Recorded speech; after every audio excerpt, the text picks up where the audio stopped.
That's a great honor. Okay, and now you have another one that's, This is like I think, very non-controversial, frankly, but some people would say it's controversial. Go ahead. this is like Explorer Day for you, sir. Today we have your Columbus Day proclamation for Monday, which we're signing a bit early. Christopher Columbus obviously discovered the New World in 1492. He was a great Italian explorer. He sailed his 3 ships, the Nina, the Pinta, and the Santa Maria, across the Atlantic Ocean and landed in what's today the Caribbean. But this is a particularly important holiday for Italian Americans who celebrate the legacy of Christopher Columbus and the innovation and explorer zeal that he represented. In other words, we're calling it Columbus Day. Yes.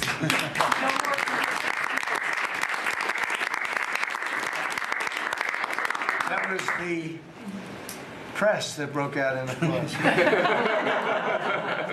Can you believe that? I've never seen that happen before. The press actually broke out in applause. Good. Columbus Day. We're back. Columbus Day, we're back, Italians. We love the Italians. Okay. Thank you, Mr. Thank you. President. Great. Thank you very much. Have a good one, sir. So we covered Scandinavia and Italy. Not bad. Now for the rest of the world.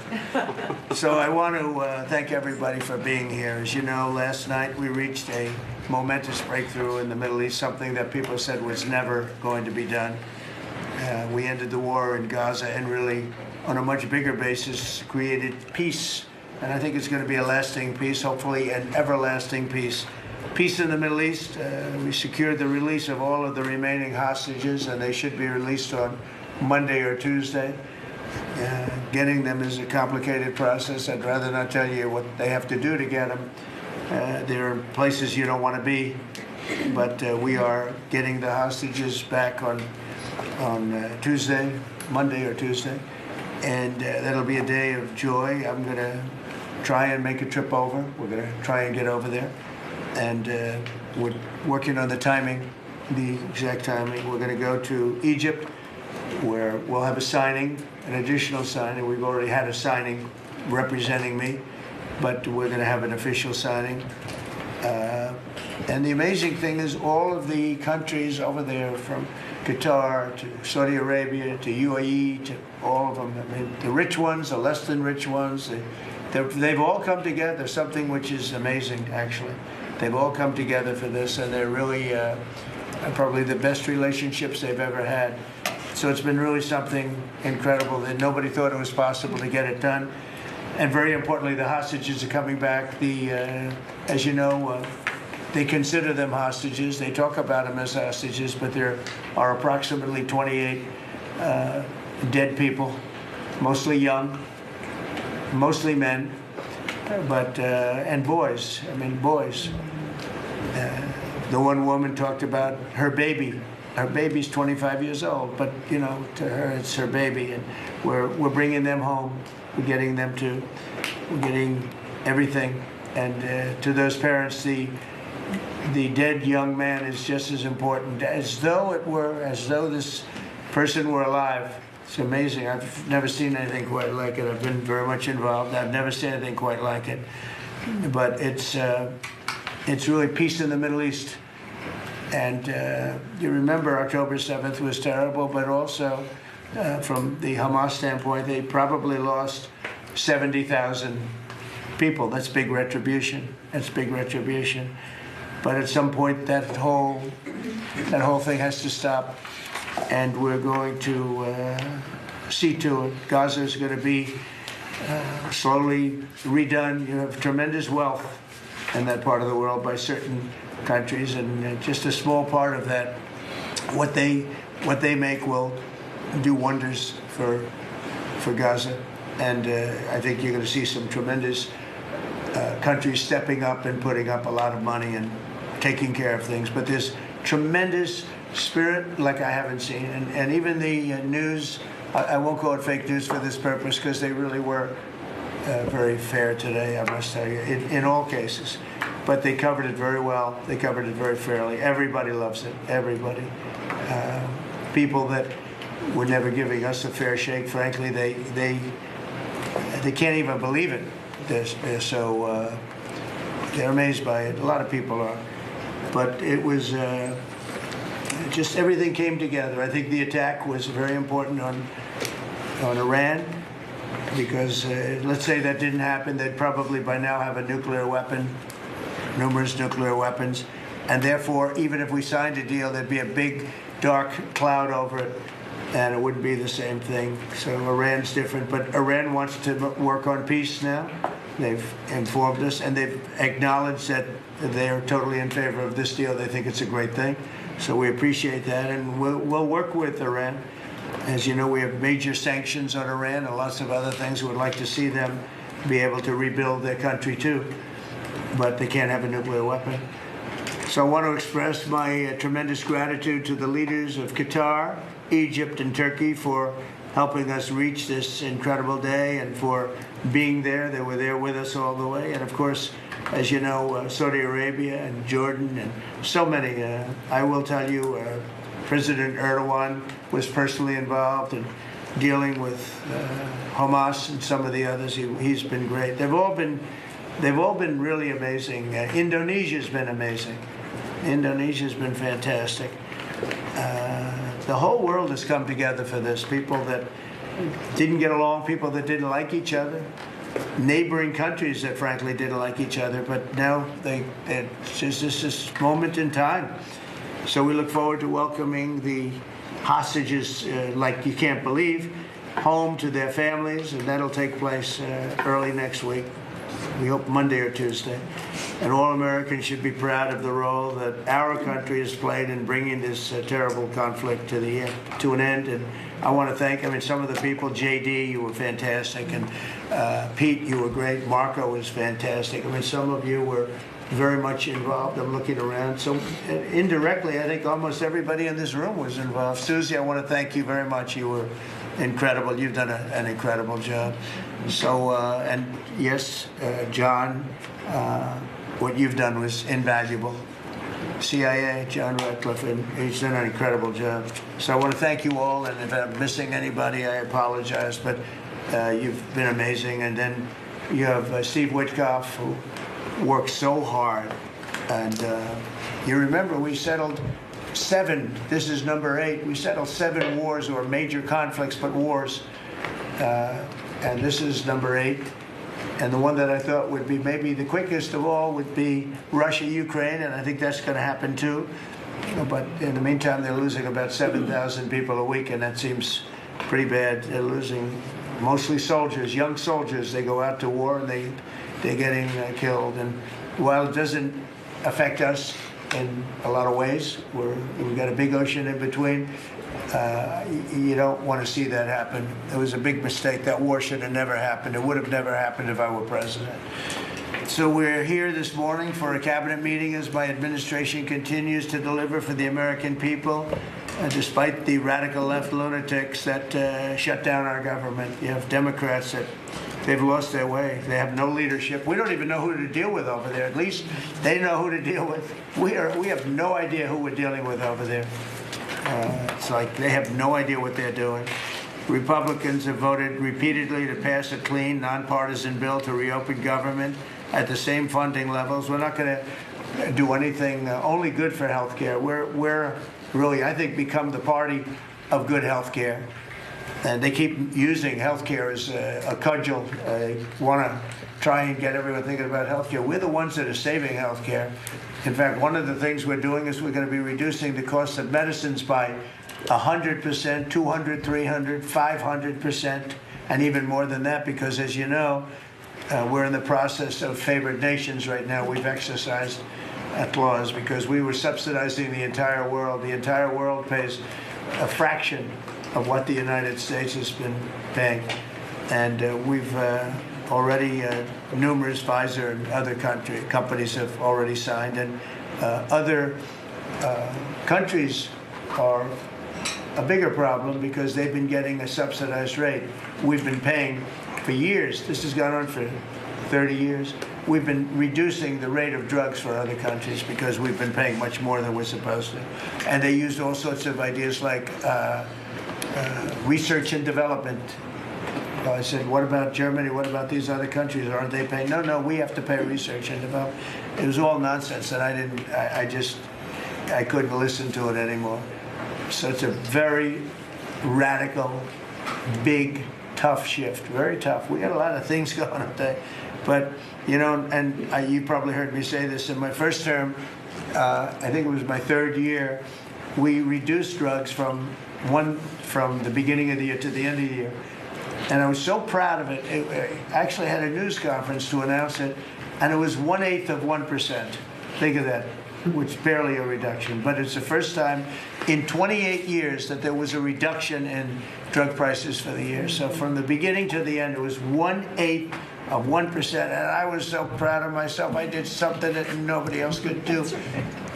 But when I started to think about it, I said, it doesn't make sense. And then I'm starting to look at numbers where a pill or a treatment or some pharmaceutical product is selling in Europe for 10% of what we pay for in New York City or in any one of our places, and cities, states.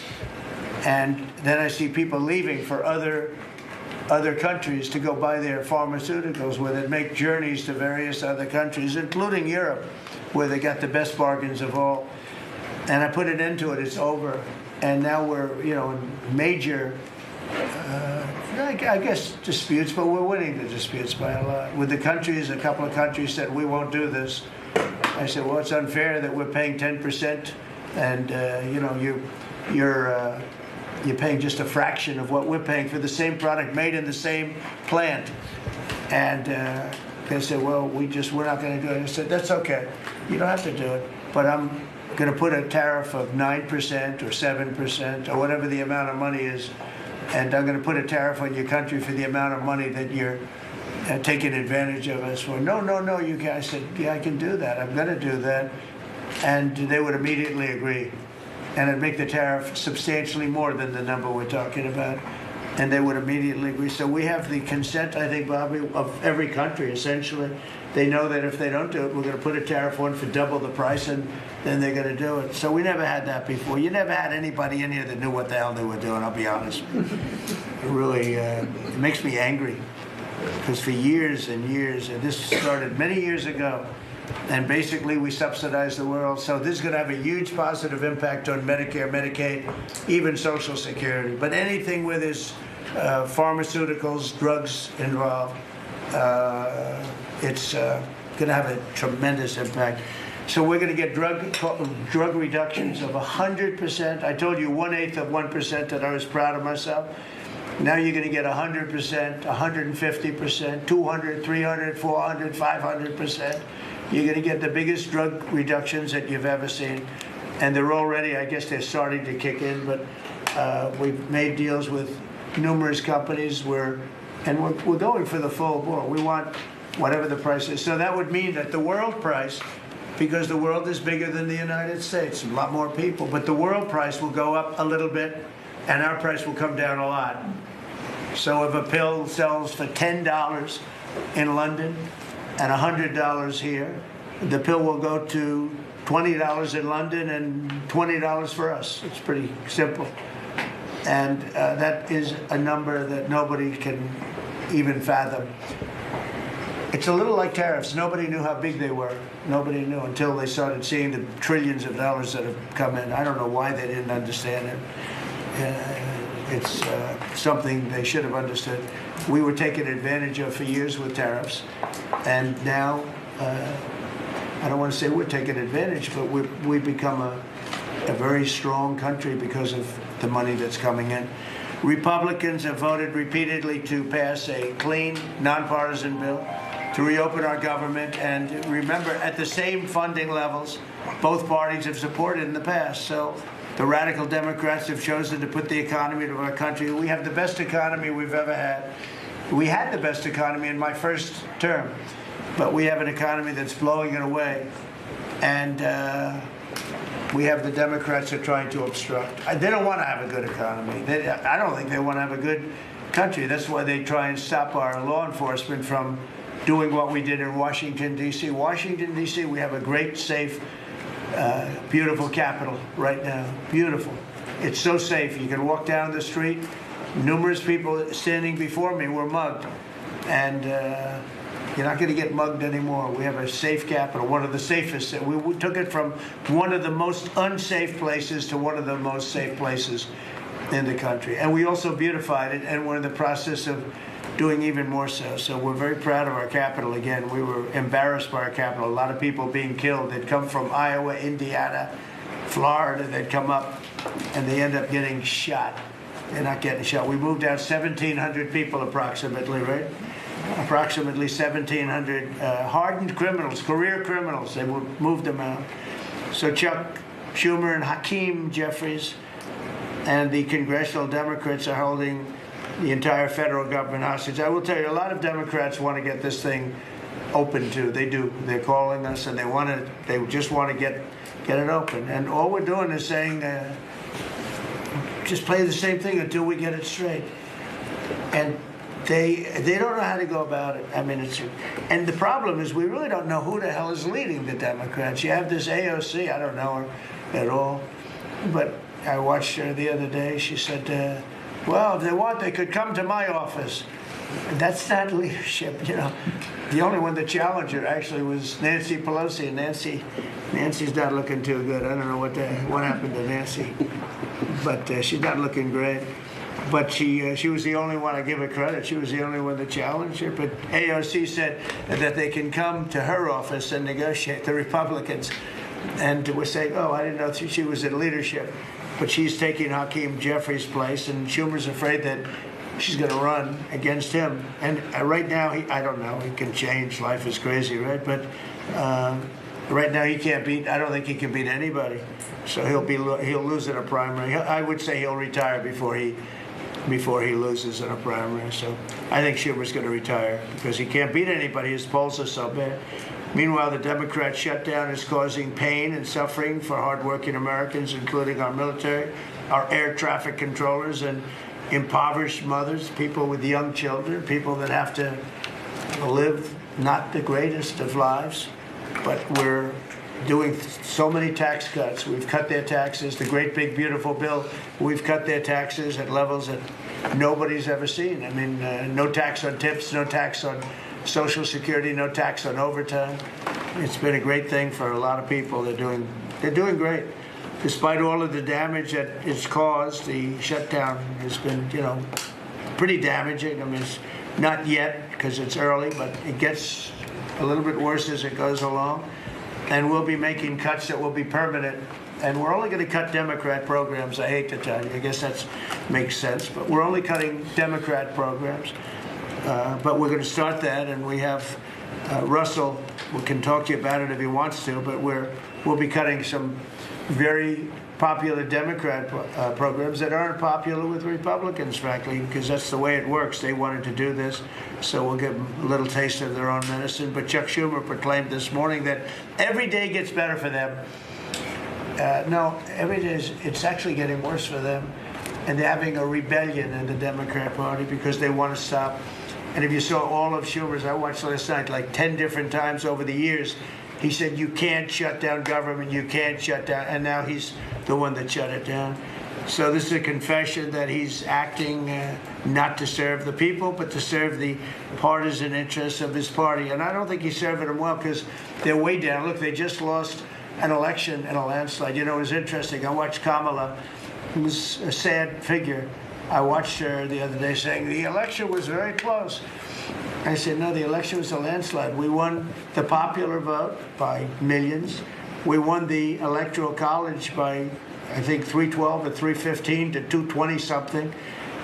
But there's another one that we won that's why when you see the maps are completely red. It's counties. The counties, we won at 2,505 to 525. So 2,500 to 525. That's called one of the greatest, biggest landslides in history. And that's one that people are using now as a primary. But literally, when you see it colored in, the entire country is red representing Republicans. So, they go around, they just lie. They just lie. And everything's a big lie with them. Well, the other side, and the other thing I don't understand is, Christie, I looked at crime numbers in Chicago. They're through the roof, and I have a governor who stands up every day and tells us how wonderful Chicago is. It's just a lie. It's like a con job. It's like Gavin Newsom. He says how well he's doing in California, and they're doing terribly. Population's getting smaller. People are leaving. And other people are coming in, and, you know, I wouldn't say it's an even trade. While the other side is focused on playing games, the Trump administration is focused on creating jobs, bringing down prices, and we've really brought them down a lot. That's the other thing. We're bringing down prices a lot. We're bringing down grocery prices, but the big thing is energy. When you bring down energy, everything comes down, and the energy prices are way down. I see we're down to about $61 now a barrel. And what gasoline's going to be, I think gasoline's going to be below $2 at some point in the pretty near future. It's very low, much lower than it was under Sleepy Joe. And we're restoring law and order in our country, and we're restoring it here, but we're restoring it right now. We're in Memphis, we're going to Chicago, we're going to other cities.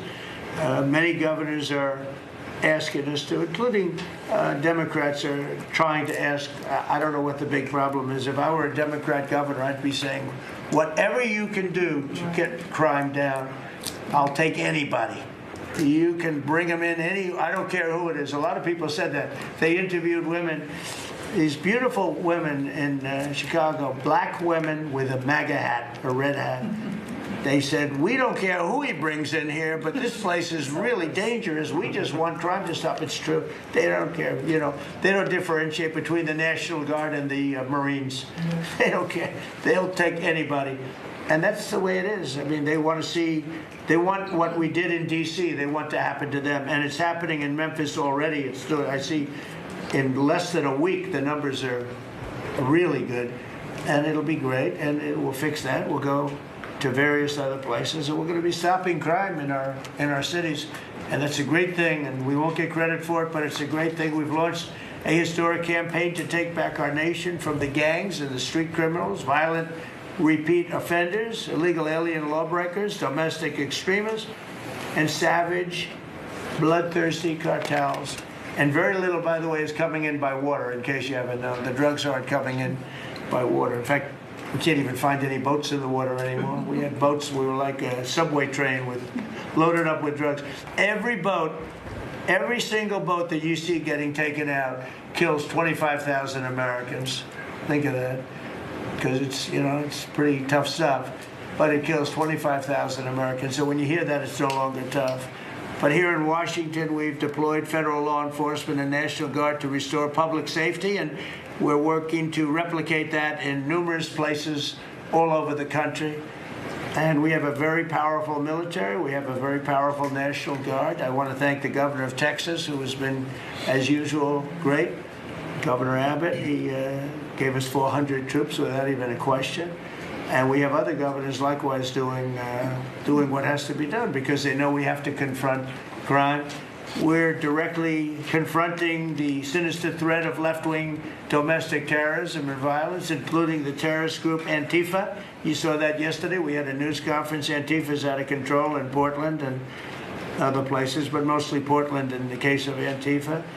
And we had people that were really badly affected by them. It was terrible. So one of those things, but we're knocking the hell out of them. And we're looking for the people that are funding them, and those people are going to be just as guilty as the people that smack people over the head with a baseball bat. And I'd like now to ask Attorney General Bondi and Secretary Noem to discuss this a little bit and tell where we are. And then we'll go around the room. We'll go quickly. We're going to go quickly if we can, because we have a lot of things to do, including I won't be spending that much time here because I'll be leaving fairly soon for the Middle East. And I'm very honored to be involved with that, I'll tell you. It's a great thing for our country. People are so happy about it. I've never experienced anything quite like it. I've never seen such universal praise for being able to do something. No, it's something that nobody thought was possible, and we're going to end up having peace in the Middle East. Who would have thought? So Pam, could you start, and then Christy, please? Sure, President Trump, and despite the Democrats' shutdown of our government, our law enforcement officers are out there working without paychecks, round the clock, to keep and make America safe. Secretary Hegseth and I were recently in Memphis. We had 1,100 law enforcement officers in one room with us. The Memphis PD, they were the happiest to see us, don't you think, Secretary Hegseth, of anyone? We had ATF, DEA, FBI, U.S. Marshals.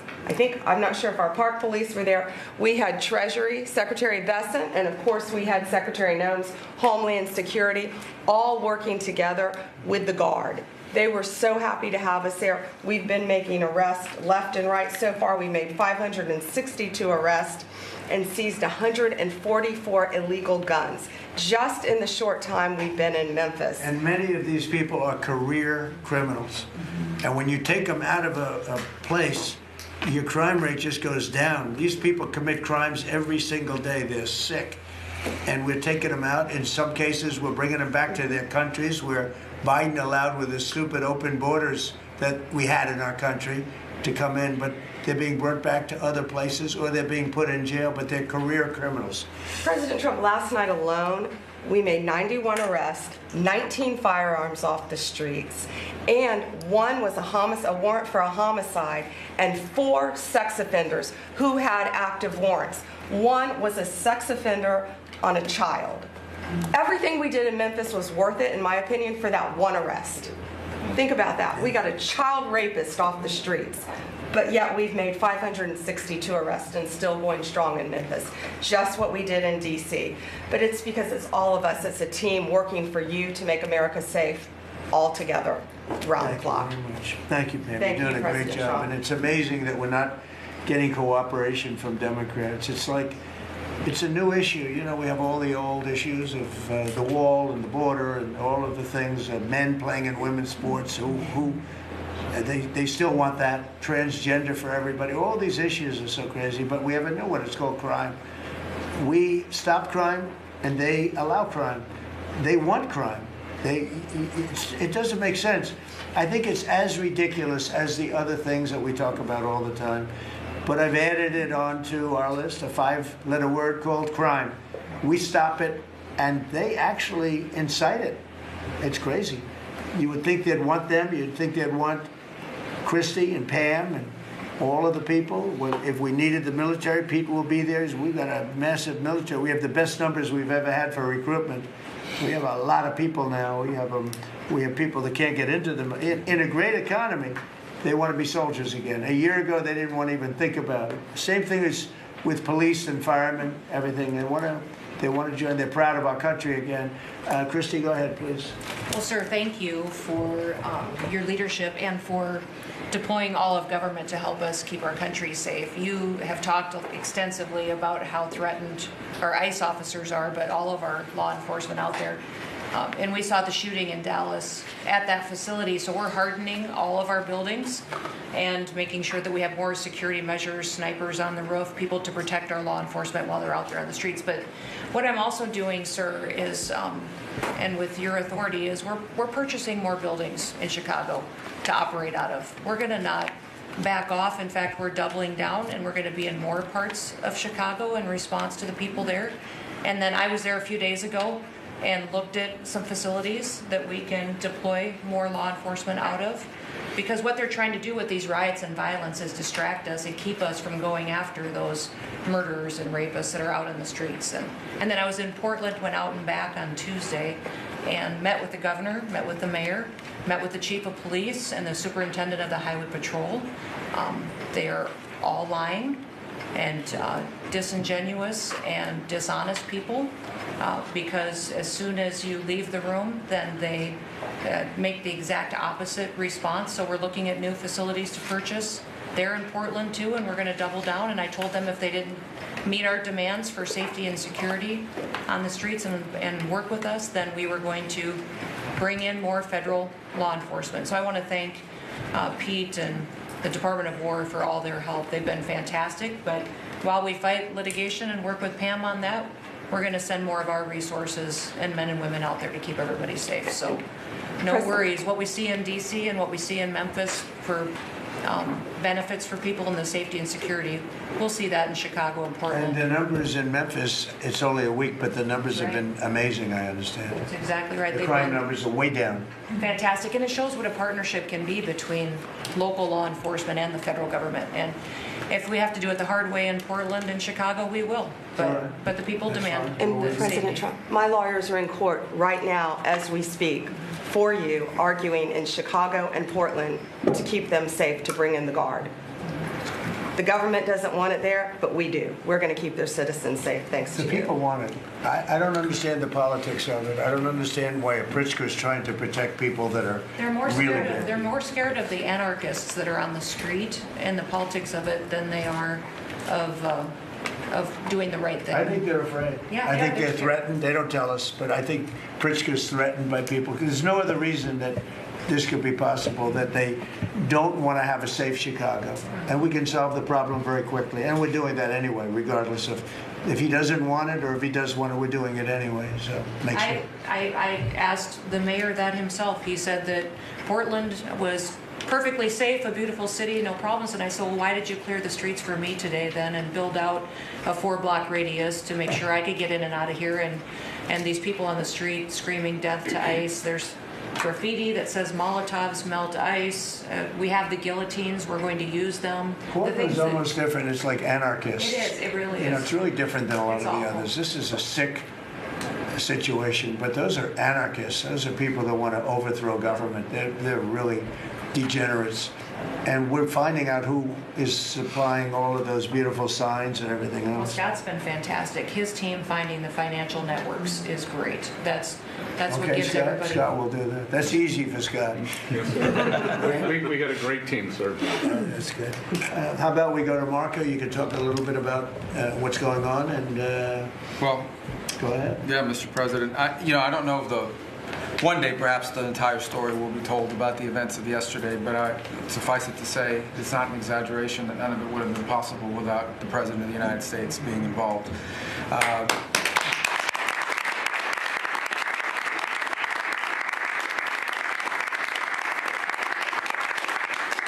It really began with your trip to the Middle East, where these relationships were forged with partners in the region, personal relationships, close relationships that created the foundation where all of this was possible.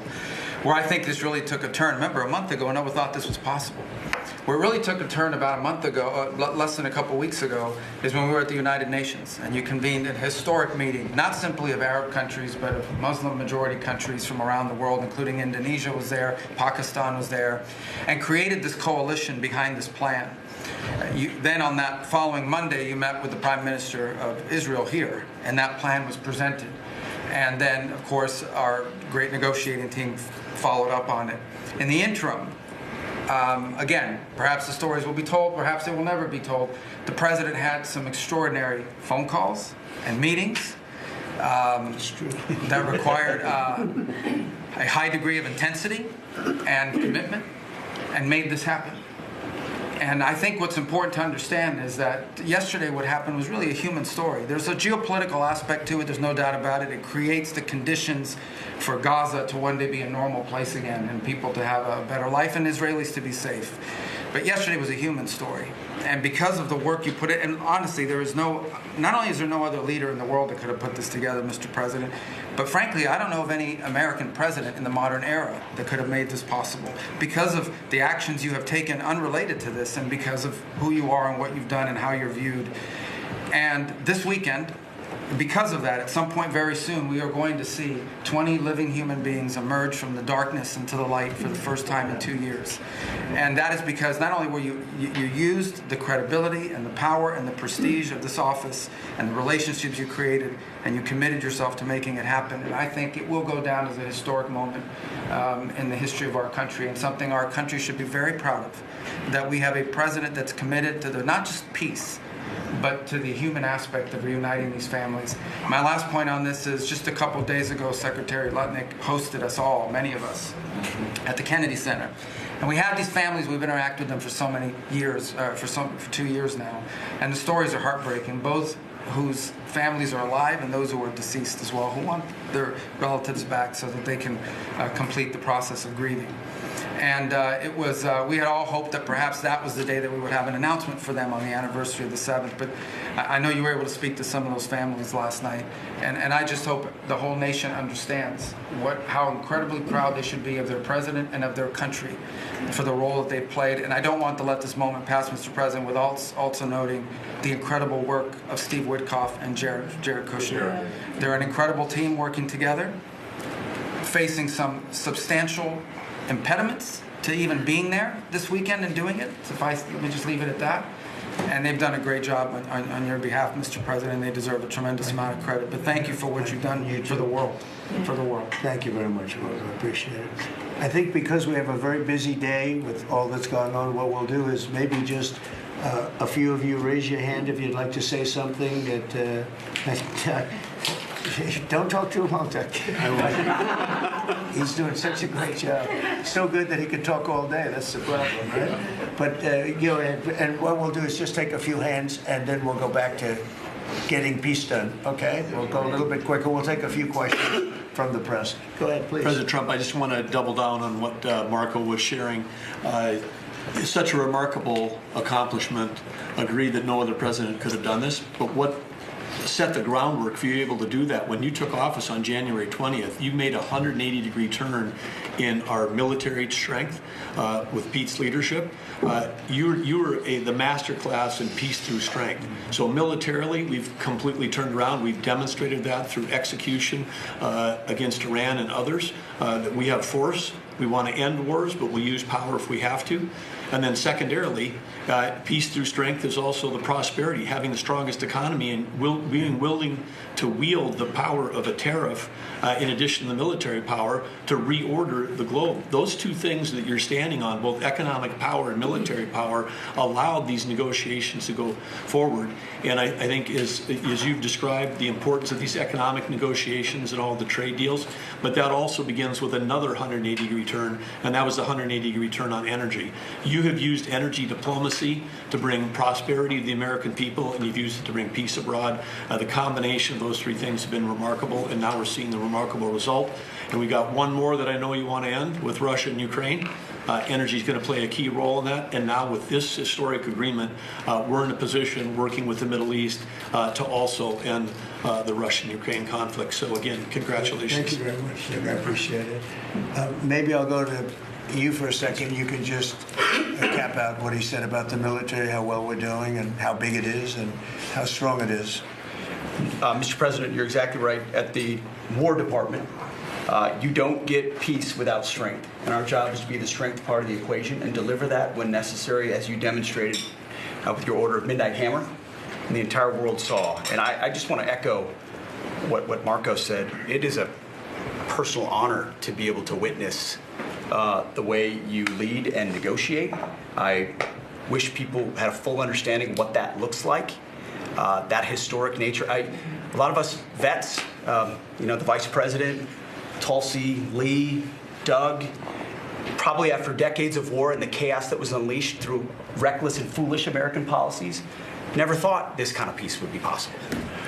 Yet, with your strength, with your ability to wield trade negotiations, personal relationships, to open up that opportunity is truly historic on the world stage. And it creates a whole number of other cascading effects. And watching Marco and the Vice President and Steve and Jared, the CIA director, everybody come together to make it happen. You've formed a phenomenal team, Mr. President. And at the War Department, our job is to make sure if and when there's question about American commitment, the whole world knows we've got the biggest, strongest, most lethal, and most ready War Department in the world, which is true, which is why we saw record recruitment in 2025, Mr. President. The first 2 weeks of 2026 already blows that out. FY 2026 already blows it out of the water. In fact, re-enlistment has already met its year-long goal in the Marine Corps in 2026. 2 weeks. Okay?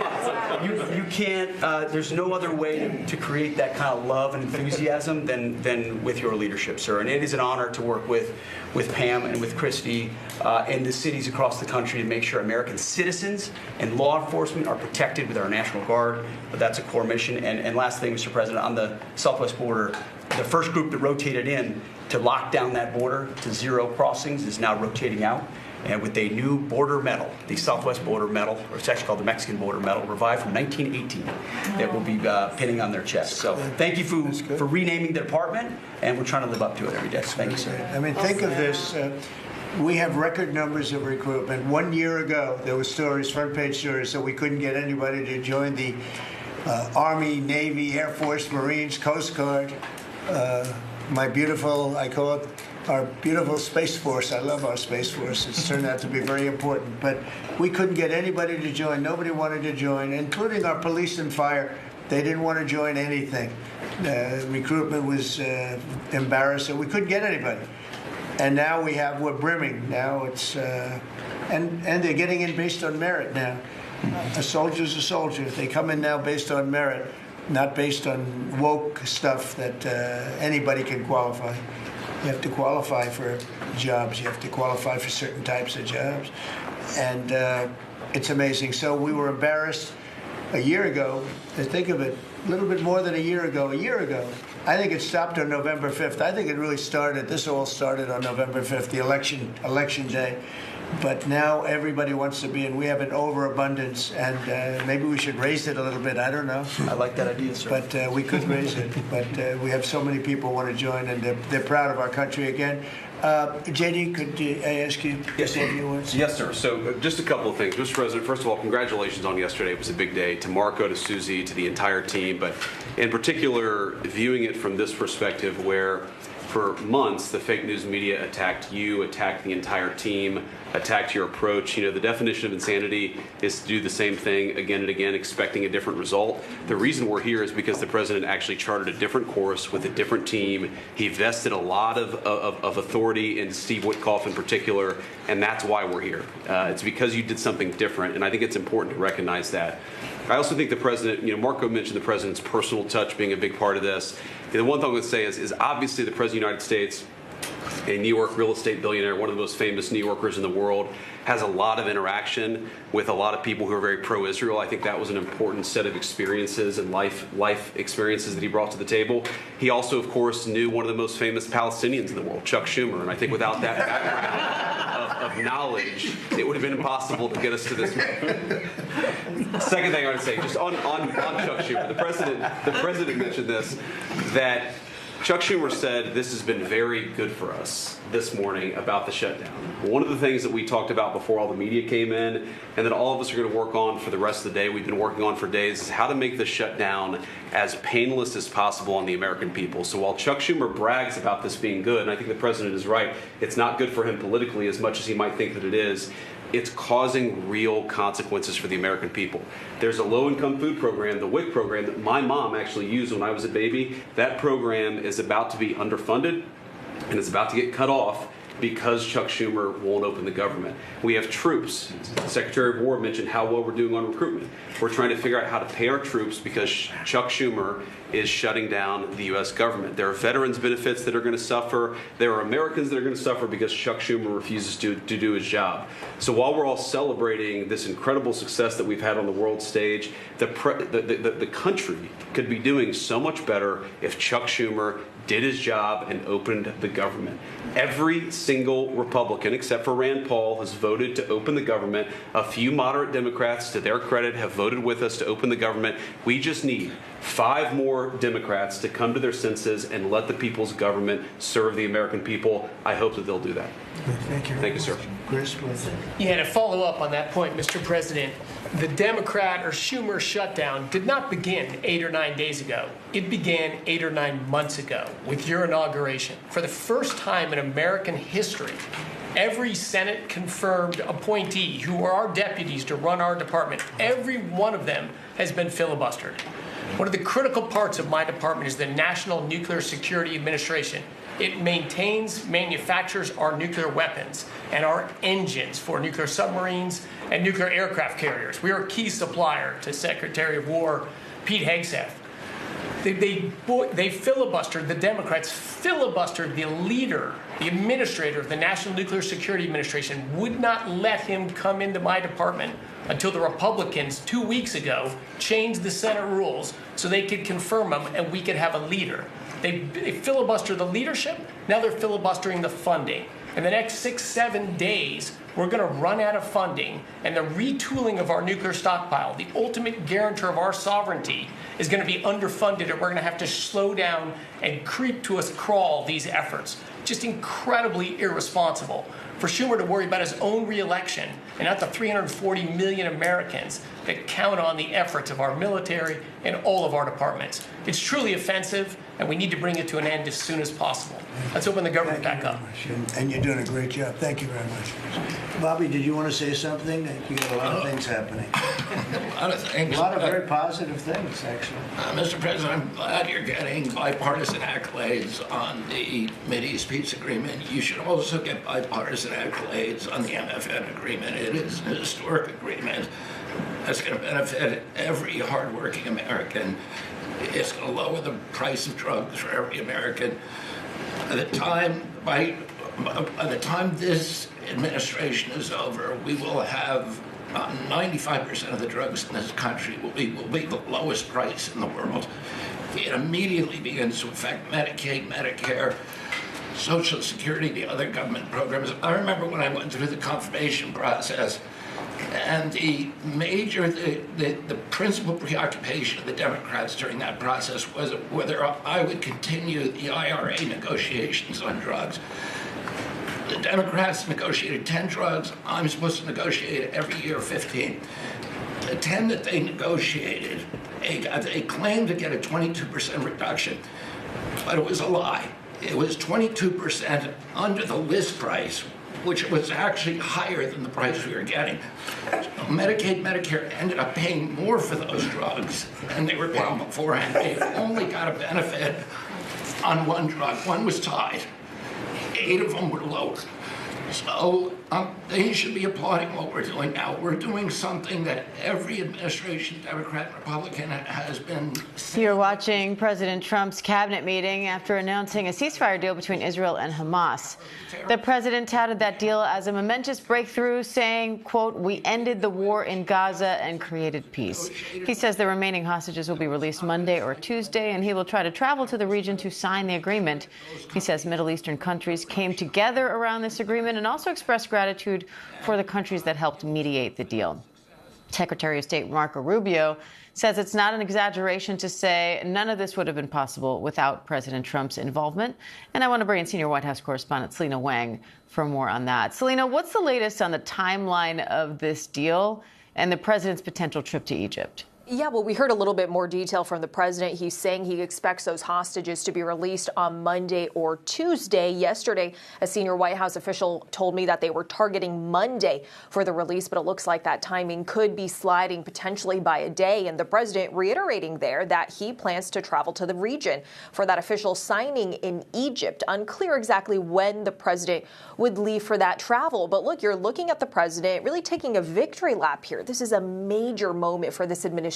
And of course, incredibly momentous for the world. This was a major part of the president's personal involvement to get this across the finish line. The president had been putting significant pressure on Israel's Prime Minister Benjamin Netanyahu. He had repeatedly sent diplomats to the region. He also was ramping up the pressure on Hamas, saying that, quote, all hell would break loose if they didn't sign a deal. So the president really played a significant role in bringing all of this to fruition. But as we've been talking about, Diane, this is phase one. It is remarkable, but this is really focused on what happens in the next few days, the next few weeks. We have not heard the president talk about those other thorny issues, including the process for disarming Hamas, what the future governing structure of Gaza is going to look like. There are still a lot of questions about what the coming months and years will look like.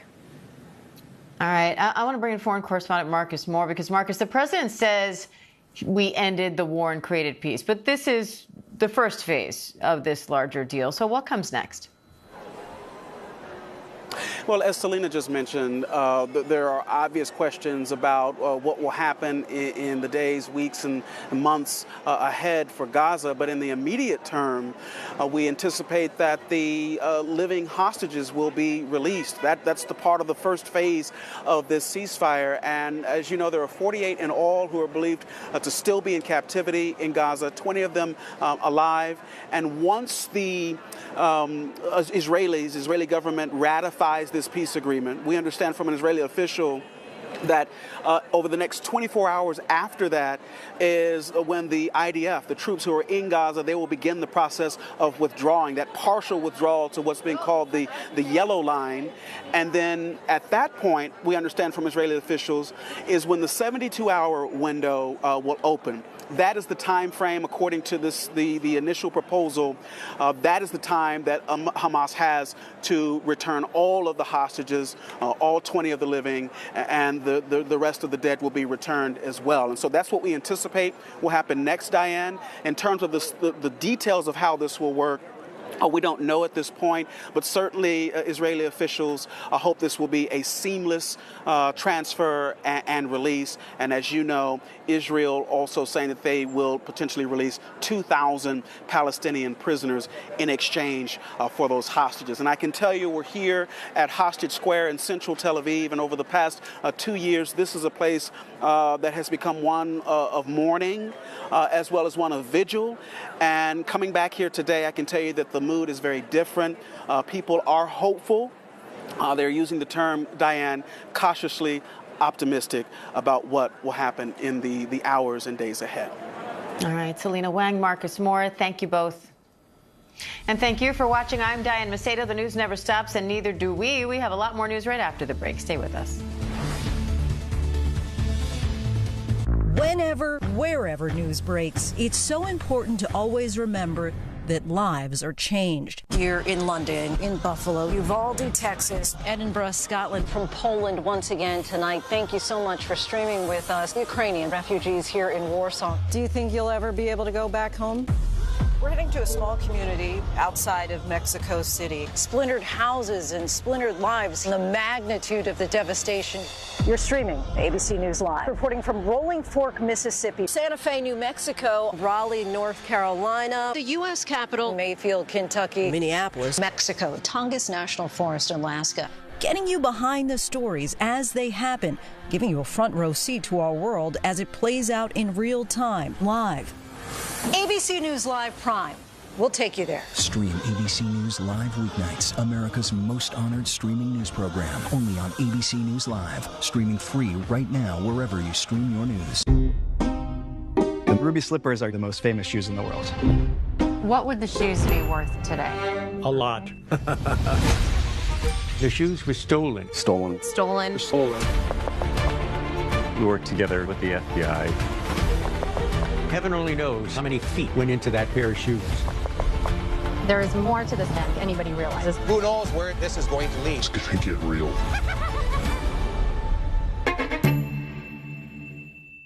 Abby and Libby had gone on a walk, but we went to pick them up. They weren't there. When the bodies were found, it felt different than any crime scene.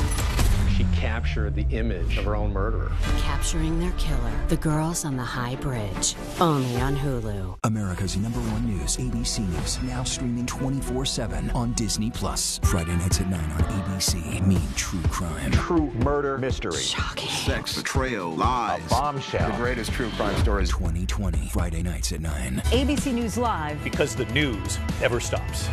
This is what you need to know now. First, the big story. There is breaking news. Have you seen this? Oh! Wild. Wow. Cool. Extraordinary. The stories you'll be talking about today. That is what you need to know. Streaming on Disney+.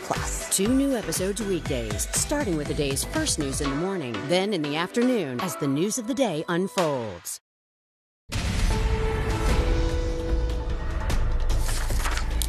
Releasing the hostages and ending the bloodshed in Gaza, the Middle East on the cusp of a historic breakthrough. Good afternoon, everyone. I'm Kira Phillips. Israel's cabinet right now meeting to ratify the first phase of the ceasefire plan with Hamas, signaling the possible end of a war that for the last 2 years has taken an unfathomable toll on innocent lives on both sides of the border. Once phase one of this deal is officially approved, the clock will start ticking as Israeli officials say that the ratification would withdraw the IDF to an agreed-upon line in Gaza within the next 24 hours. Now, while Hamas would have a 72-hour window to release all 20 hostages believed to be alive, it's the conditions of the deal President Trump announced last night, calling it the first step toward everlasting peace between Israelis and Palestinians. Here's how the